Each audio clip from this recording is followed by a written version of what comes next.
membagi waktunya biar on gitu. 3 store ngurusin 3 store itu Iya.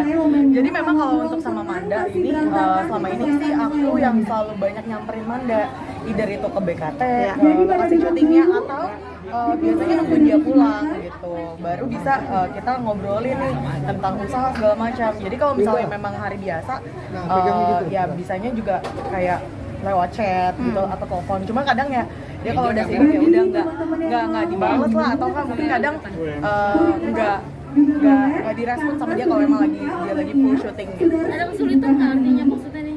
Ada sibuk banget sampai tadi datang cuma sebentar. Kalau dibilang sih kesulitan pasti ada gitu. Ya namanya gimana ya, ibaratnya Manda saat ini dengan kondisi dia yang memang apa ya, public figure yang memang dinanti-nantikan tiap malam ya gitu. Jadi ya mau nggak mau pasti aku yang ngikutin jadwal dia gitu. Dan kadang ya dia juga apa ya, kadang pastilah ada kayak rasa-rasa capek, rasa yang mungkin kayak unmood segala macam, itu wajar sih gitu ya. Aku juga harus ngikutin gitu, dan emang biasanya di saat-saat kayak gitu ya udah deh aku kasih ruang buat dia istirahat dulu gitu, baru abis itu kita selesaikan lah segala urusan kerjaan. Jadi bisa dibilang lebih banyak ngalah juga nggak nih? Pasti ya, dari dulu diajarkan untuk banyak mengalah ya, karena udah jadi kakak dari lahir.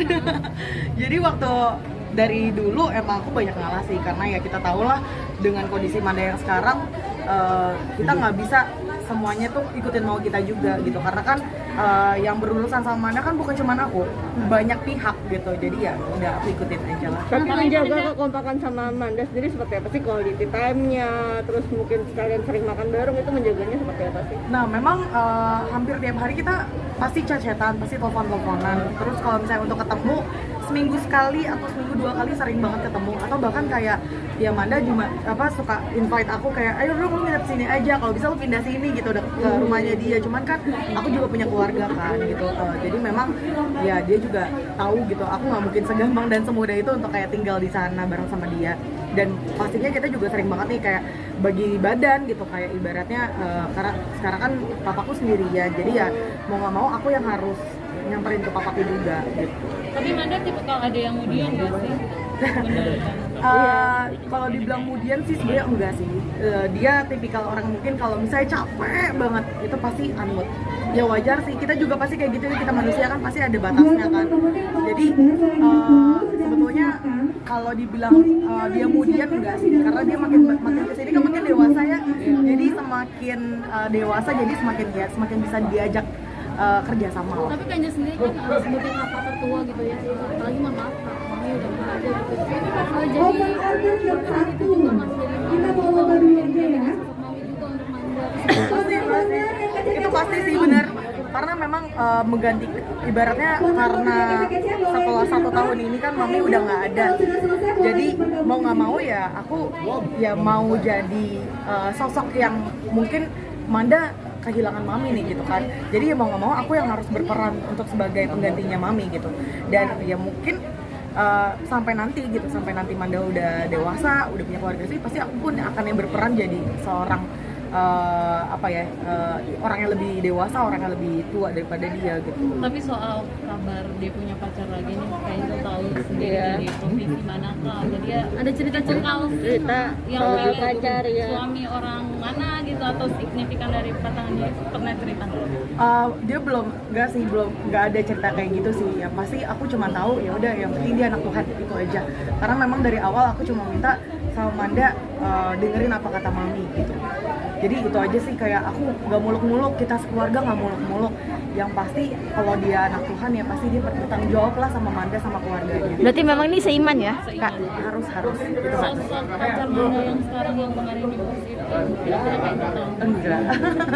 Enggak. Sudah pernah bertemu mungkin kayak gitu? Enggak, belum. Penasaran nggak sih kayak gitu? Emang Manda menutupinya dari keluarga atau belum dikenal? Karena menurut aku gini sih, kayak aku dan Manda kita tipikal memang kita kakak adik yang yang cukup banyak bahas segala hal. Tapi kalau masalah itu aku tahu itu udah ranah privasinya dia gitu ya. Walaupun kita tahu lah aku dan Manda keluarga, cuman kita juga aku nggak mau terlalu banyak orang-orang gitu, karena ibaratnya kalau dianya belum nyaman, jadi lebih baik nunggu dia aja yang cerita. Tapi dari dulu tipenya Manda seperti apa sih? Mungkin tinggi, kurus, atau orang apa ya dari kecil? cerita ya. Dia karena mungkin dia tipikal yang cukup apa ya, nggak pernah kayak ngasih ih cowoknya ganteng atau apa, enggak sih, malah lebih ke aku yang kayak gitu kayaknya. Cuma memang kalau misalnya Amanda itu emang karena dari dulu dia tipenya tomboy, jadi ya apa ya dia nyantai aja, cuek banget sih. Tapi ada perubahan nggak sih dari Manda sendiri setelah punya pacar? Mungkin lebih dewasa tadi apa jadi perubahan yang signifikan dari Manda karena punya pacar ini? Sebenarnya Manda semakin dewasa semenjak semenjak mami pergi ya, itu kita sama-sama saling menguatkan karena kita tahu ya we have each other gitu. Karena kita tahu ya, karena setelah mami pergi kita baru sadar ternyata kita kakak adik cuma berdua aja gitu. Itu yang membuat jadi kayak oke, nggak ada siapa-siapa lagi nih selain kita berdua gitu. Jadi ya makin dewasanya makin apa ya, makin terlihat dia mau diajak kerjasama di saat itu sih. Tapi pengen pensiun di usia muda juga mungkin seperti apa sih? Emang betul pengen pensiun di usia muda, katanya mempersiapkan untuk pensiun di usia muda? Ya siapa yang nggak mau ya Mbak?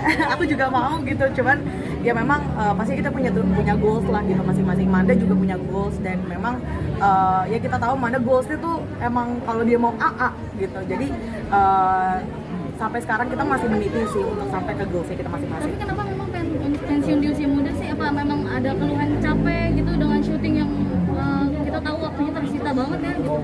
Sebenarnya dibilang capek enggak, karena namanya juga pekerjaan, nggak ada kerjaan yang nggak capek kan gitu. Jadi dia sebetulnya enjoy dengan kehidupan dia sekarang, dan memang mungkin dibilang pensiun lebih kayak gini ya, karena ya kita tahu stripping itu kan tiap hari gitu. Dia pengen ada masanya dia kayak pengen rehat gitu, pengen menikmati apa yang sudah dia peroleh, itu sih gitu ya. Ibaratnya kalau kita pengen menikmati dengan berkat yang kita punya, harus ada waktu, harus ada yang dikorbankan, berarti dia nggak job dulu kayak gitu. Artinya nanti ini mau persiapan masa tua juga untuk kalian? Pasti ya, pastinya kita punya tujuan untuk masa tua, masa kita nanti udah tenang sama keluarga kita masing-masing gitu. Kak Angel, apakah ini salah satu postingan Amanda yang pengen keluar dari sinetron atau seperti apa sih kemarin itu? Kalau untuk masalah itu aku nggak pernah ngorek-ngorek balik lagi, karena ibaratnya yang tahu kehidupan di dunia entertainmentnya itu dia sendiri gitu. Aku cuma tahu permukaan, dan aku bukan kapasitasnya aku untuk kayak untuk memberitakan apa yang dia tulis. Kadang aku juga waktu dia posting gitu, aku juga nggak nanya-nanya gitu, karena aku tahu mungkin dia dalam keadaan yang mungkin ya kita nggak pernah tahu kan keadaan dia saat itu seperti apa. Tapi support kamu sebagai kakak ketika ada negatif komen, terutama soal hubungan dia dengan pasangan di sinetron dibawa sebagai seorang pelakor yang nggak enak, kamu sendiri seperti apa sih pas dan support ke Amanda tuh gimana?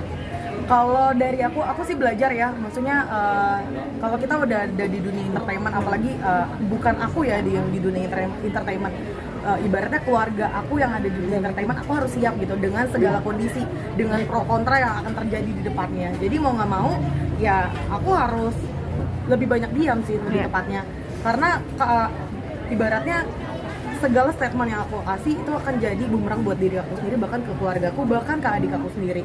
Jadi ya kita belajar gitu ya, namanya public figure, kita nggak mungkin semudah itu untuk berucap di teman-teman media atau bahkan di sosial media kita pun kita nggak bisa buat yang aneh-aneh gitu, karena semua mata tertuju sama kita. Satu Indonesia, satu negara tuh udah lihat ke kita. Jadi ya aku lebih baik ya udah kita diam aja. Yang tahu kan pribadi keluarga kita tuh kita sendiri gitu. Kan aku ibaratnya aku kakaknya dia, kakak kandung yang pasti tahu seperti apa Amanda. Jadi ya aku diam aja sih. Tapi papi sendiri tanggapannya gimana? Sama sih, kita satu keluarga cuek banget, bukan cuek ya, lebih kayak ya udahlah, namanya juga artis, pasti akan ada pro kontra gitu. Jadi nggak mungkin kita nanya itu yang bener ya, kayak gitu, enggak sih. Kayak ya udahlah, kayak mau apapun itu kita diam aja. Tapi pasti one day akan Manda yang cerita langsung ke kita. Gitu. Tapi emang bener mau nikah muda katanya, bener nggak? Amin ya. Pasti curhat sih, cuma memang dari kemarin belum ada waktunya ya. Dari kemarin benar-benar full banget sama sinetronnya, terus ada berbagai macam kerjaan juga di luar sinetron. Jadi kayak benar-benar aku belum ada waktu. Tadi aja ketemu aku setelah beberapa minggu, ya hampir 1 minggu lebih baru ketemu sekarang. Ketemunya juga kayak gitu. Ketemu juga sekelibet doang. karena menikah muda pernah terucap dari mulut Manda sendiri nggak sih? Apalagi sekarang udah punya pasangan, makin dekat lagi mungkin melangkah. Pasti pengen ya, dari dulu aku dan Manda kita punya cita-cita untuk cepat menikah. Cuma kan balik lagi kita yang pengen, tapi kan balik lagi rencana itu kan dari Tuhan ya. Semuanya udah diatur sama Tuhan timeline-nya. Gitu. Oke. Sip.